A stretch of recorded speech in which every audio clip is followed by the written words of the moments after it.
वास्तविक सद्गुरु ही संसार को ईश्वर सर्वश्रेष्ठ दान। देश काल परिस्थिति प्रति निरपेक्ष रही समस्त जड़चेतन वस्तु को ऊर्ध्वनेशी करने एवं सेमानंकु श्रेष्ठत्व प्रदान करने दायित्व बहन करिथांती सद्गुरु। जीवर आत्मोन्नति एवं मोक्ष प्राप्ति क्षेत्र में सद्गुरुंकर अवदान अतुलनीय।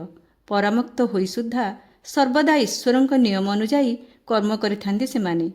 प्रकृति को नियंत्रण करिवार शक्ति थाई मध्य प्रकृतिर नियम रे बंधा सद्गुरु। एहार ज्वलंत उदाहरण श्री साई सच्चरित्रर 11 अध्याय देखा मिले। सद्गुरु ही साक्षात ईश्वरंक प्रतिरूप। श्रीमद् भागवत पुराण रे स्वयं प्रभु कहिचंती, साधु सन्थ और सद्गुरु माने हेले मोर जीवंत प्रतिमा।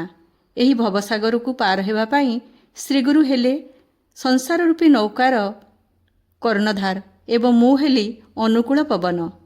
श्रीगुरु भागवत रे गुरुजी मध्य लिखिचंती, गुरु कले पिंड धारण निर्गुण हुईले सगुण निर्गुण अदृश्य हरि आसंती गुरु रूप धरी।